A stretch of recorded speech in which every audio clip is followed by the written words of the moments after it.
আপনারা শুনছেন গৌড়ীয় দার্শনিক মূলা উপস্থাপনা জীবাতু।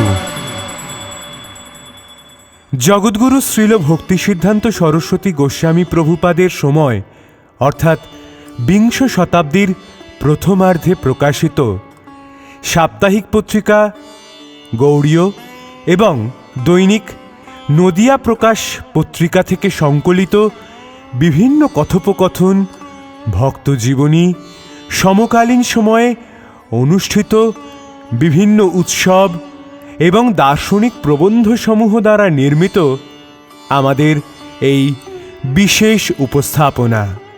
আজ শুনবেন প্রভুপাদ ও বরদলী মহাশয়ের কথোপকথনের তৃতীয় অর্থাৎ অন্তিম পর্ব। পূর্ববর্তী পর্বগুলো শুনতে এখনই আই বাটনে ক্লিক করুন। বিষ্ণুর সেবা করিলে আমাদের কি প্রকারেই বা জগতের সেবা হবে? বিষ্ণু ব্যাপক বস্তু, তিনি পরম ব্রহ্ম অর্থাৎ সর্বাপেক্ষা বৃহৎ। তাঁর সেবায় তদভ্যন্তরস্থ নিখিল বস্তু বা সমগ্রের সেবা হবে। কোনো বিশেষ অশ্বের সেবক সকল অশ্বের সেবক নয়, বা অপর প্রাণীর সেবক নয়। কোনো বিশেষ দেশের সেবক সকল দেশের সেবক নয়। কোনো বিশেষ কালের সেবক সকল কালের সেবক নয়। যদি কেউ ছাগল বা মৎস্য হনন করে জিহ্বার সেবা করেন, তাহলে একতরফা সেবা বা প্রীতি হয়। ছাগলের বা মৎস্যের তাতে প্রীতি হয় না। কোনো মনুষ্য বা দেশ বিশেষের সেবা করতে হলে অপর মনুষ্য বা দেশ পীড়িত হয়। কিন্তু বিষ্ণুর সেবায় সমগ্র বস্তুর সেবা হয়ে থাকে, তাতে সকলের প্রীতি হয়ে থাকে। প্রভুর দয়া অমন্দদয় দয়া, সার্বজনীন দয়া, তা সর্ব দেশ, সকাল ও সর্বপাত্রের পক্ষে পরম মঙ্গলদায়ক। আমাদের শঙ্করদেবের দাস্যরস আপনাদের তো সখী ভাব। শ্রী চৈতন্যদেব সহস্র মতবাদ প্রচারক করের অন্যতম নহেন। তিনি মনোধর্মীগণের সকপল কল্পিত মতের প্রচারক ছিলেন না। জগতের যাবতীয় প্রচারক তাঁর কথায় ন্যূনাধিক বলার জন্য উদ্গ্রীব হয়েও সুষ্ঠুভাবে বর্ণন করতে পারেন নাই। কেহ বা সকপল কল্পনার পথে প্রধাবিত হয়ে তাঁর কথারই বিকৃত ও অসম্পূর্ণ অনুকরণ করেছেন। শ্রী চৈতন্যদেব বাস্তব সত্য বিষয় যে সকল কথা বলেছেন, তাই তিনি প্রাকৃত সৃষ্টির প্রারম্ভে ব্রহ্মার হৃদয়ে প্রকাশ করেছিলেন। ব্রহ্মা কালে কালে যে সকল ব্যক্তির নিকট ওই কথা প্রকাশিত করেছিলেন, তা কাল প্রভাবে নানা প্রকারে বিপন্ন হয়েছিল। ব্রহ্মার কথিত বাস্তব সত্য শ্রুতি পরম্পরায় পরবর্তী সাত্তত সমাজে প্রকাশিত হলেও গুণত্রয়ের আক্রমণে ওই শ্রৌত বাণী নানাভাবে রূপান্তরিত হয়ে থাকে। যারা বিষ্ণু, বিষ্ণু সেবক ও বিষ্ণু সেবার নিতত্ত্ব স্বীকার করেন না, তাদের নৈমিত্তিক অনিত্য দাস্যের অভিনয় দাস্য বলা যেতে পারে না। ওটি সম্পূর্ণ অবৈদিক পন্থা। বৈদিকী পন্থায় ওং তদ্বিষ্ণু পরমং পদং সদা পশ্যন্তি শূরয়ঃ, বিষ্ণুর পদ পরম পদ, তার নিত্যত্ব এবং স্বতঃ প্রকাশত্ব। বিষ্ণুর সেবকগণ দিব্যস্থরে, তাঁরা বহু। তাঁদের বিষ্ণু সেবা বৃত্তি সদাতরে অর্থাৎ নিত্যা। শুদ্ধ দাস্য রসই সমস্ত সম্ভ্রম ও সংকোচ শূন্য হয়ে দাস্যের মমতা, সখ্যের বিশ্রম্ভ, বাৎসল্যের স্নেহাধিক্য ও সর্বাঙ্গের দ্বারা প্রীতির সঙ্গে সেপ্য সুখ তাৎপর্যময়তা পরাকাষ্ঠায় উপনীত হলে কান্ত বা মধুর স্বরূপে নির্দিষ্ট হয়। শ্রী চৈতন্যদেবের প্রচারিত মত আমরা একটি প্রাচীন শ্লোকে দেখতে পাই। আরাধ্য ভগবান ব্রজেশ তনয়স্থ ধাম বৃন্দাবনং রম্মা কাচিদুপাসনা ব্রজবধূ বর্গেন ইয়া কল্পিতা শ্রীমদ্ ভাগবতং প্রমাণমামলং প্রেমাপুমর্থ মহান শ্রী চৈতন্য মহাপ্রভর্ম তমিদং তদ্রাদর ন পর। ভগবান ব্রজেন্দ্র নন্দন শ্রীকৃষ্ণ এবং তদ্রূপ বৈভব শ্রীধাম বৃন্দাবনে আরাধ্য বস্তু। ব্রজবধূগণ যেভাবে কৃষ্ণের উপাসনা করেছিলেন সেই উপাসনাই সর্বোৎকৃষ্ট। শ্রীমদ্ ভাগবত গ্রন্থই নির্মূল শব্দ প্রমাণ এবং প্রেমী পরম পুরুষার্থ। এটি শ্রী চৈতন্য মহাপ্রভুর মত, সেই সিদ্ধান্ত আমাদের পরম আদরের। অন্য মতে আদর নাই। আপনারা রাধার সহিত কৃষ্ণের উপাসনা স্বীকার করেন, কিন্তু শঙ্করদেবের মতে কেবল কৃষ্ণের উপাসনাই স্বীকৃত। রাধাহীন কৃষ্ণের উপাসনা ঐশ্বর্যময়ী বিষ্ণু উপাসনা বা কোথাও নিঃশক্তিক ব্রহ্মের বিচারপুষ্ট অবৈদিক মতবাদ বিশেষ হয়ে পড়ে। কৃষ্ণই একমাত্র বিষয়, আর সকলেই তাঁর আশ্রয়। আশ্রয়গণের মূল আকর স্বরূপী শ্রী রাধিকা। আশ্রয়ের আনুগত্যে সেবাই বৈষ্ণব মত। এতদ্ব্যতীত অন্যান্য মতবাদ কর্মজ্ঞান আদি মিশ্র বৃদ্ধ মতবাদ মাত্র।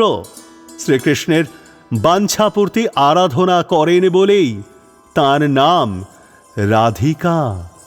অনায়ার রাধিত নূনং ভগবান হরিশ্বর যন্ন বিহায় গোবিন্দ প্রীত যামনয়ত্রহ।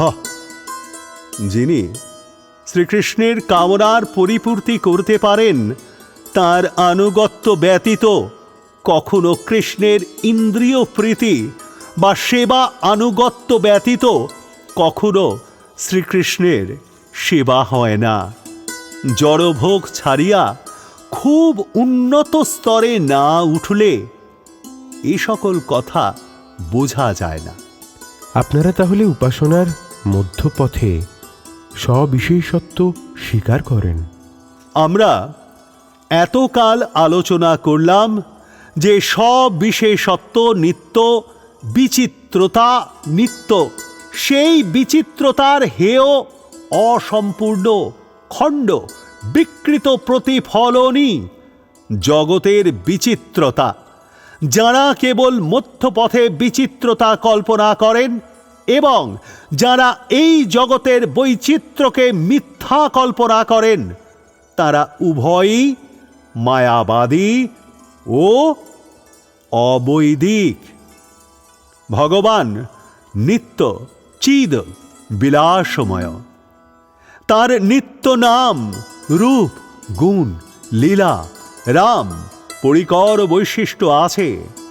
তিনি পঞ্চরদের আশ্রয়গণের একমাত্র বিষয়। শঙ্করদেব একমাত্র কৃষ্ণ উপাসনা স্বীকার করেছেন। তিনি অন্যান্য দেবদেবীর উপাসনা, এমনকি তাদের দর্শন, বন্দন এবং তাদের প্রসাদ গ্রহণ পর্যন্ত নিষেধ করেছেন। মহাপুরুষিয়াগণ কৃষ্ণ উপাসনা ছাড়া অন্যান্য দেবদেবীর উপাসনা করেন না, কিন্তু দামোদরীয়াগণ দেবতাগণকে ভগবানের বিভিন্ন মূর্তি রূপে উপাসনা করে থাকেন। সাধকানাং হিতার্থায় ব্রহ্মাণ রূপ কল্পনা। এই মতানুযায়ী ব্রহ্মের অনিত্য সাকার রূপ যথা সূর্য, গণপতি, শক্তি, শিব, বিষ্ণু প্রভৃতির উপাসনা পঞ্চোপাসনা নামে খ্যাত। মুখ্যমুরারের ভাষায় দেব পাষাণ মূলে তাই নুনাধেক হেনোথিজম, এটি মায়াবাদ। ঐরূপ উপাসনা পৌত্তলিকতা বা বুৎপরস্ত, যে রূপের নিত্যত্বই নেই, যার কল্পনার দ্বারা সৃষ্টি, কল্পনার দ্বারা স্থিতি এবং কল্পনা বলে ধ্বংস প্রাপ্তি ঘটে, সেই রূপ জন্ম স্থিতি ভঙ্গরূপ প্রাপঞ্চিক ধর্মের কবলে কবলিত প্রকৃতির অধীন। জীবের ভোগ্যবস্তু কখনোই পরম স্বতন্ত্র পরম শক্তিশালী তুরীয় বস্তু নয়, তা পুতুল মাত্র।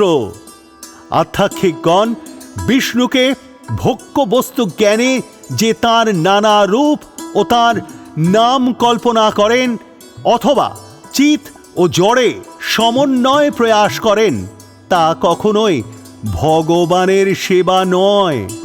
আমরা শঙ্কর দেবের ঐকান্তিক বিষ্ণুপাসনার কথা শুনে আনন্দিত হলাম। তবে ঐরূপ বিষ্ণুপাসনার নিতত্ত্ব, বিষ্ণুপাসকের নিতত্ত্ব ও বিষ্ণুর নিতত্ত্ব স্বীকৃত না হলে তা বিষ্ণু সেবা বলা যাবে না, মায়াবাদেরই রূপান্তর হয়ে পড়বে। এইরূপ দীর্ঘকাল ব্যাপী হরিকথা হওয়ার পর শ্রীযুক্ত বরদলৈ মহাশয় শ্রীল প্রভুপাদকে ট্রেন থেকে নেমেই অনর্গল অবিশ্রান্তভাবে হরিকথা কীর্তন করতে দেখেন। একটু বিশ্রাম করতে অনুরোধ করলেন। প্রভুপাদ বললেন, হরিকথা কীর্তন এটাই তো বিশ্রাম, তাই যাবতীয় শ্রম বা ক্লেশ বিগত হয়। কীর্তন ছেড়ে মুহূর্তের জন্য অপর চেষ্টা ভগবদ বিমুখতা। মহাভাগবতগণ ও তদনুগ সকলেই সর্বক্ষণ সর্বতভাবে হরিকথা কীর্তন করেন, তাদের অন্য কোনো কৃত্য নেই। শ্রী চৈতন্যদেবও আদেশ করেছেন, কীর্তনীয় সদা হরে, কায় মনোবাক্য দ্বারা নিখিল অবস্থায় হরি কীর্তনী জীবিতাবস্থায় মুক্তির লক্ষণ। সন্ধ্যার পর বরদলৈ মহাশয় তার স্বহস্তচালিত মোটরযানে প্রভুপাদকে নিয়ে গৌহাটি শহরের বিভিন্ন স্থান প্রদর্শন করলেন।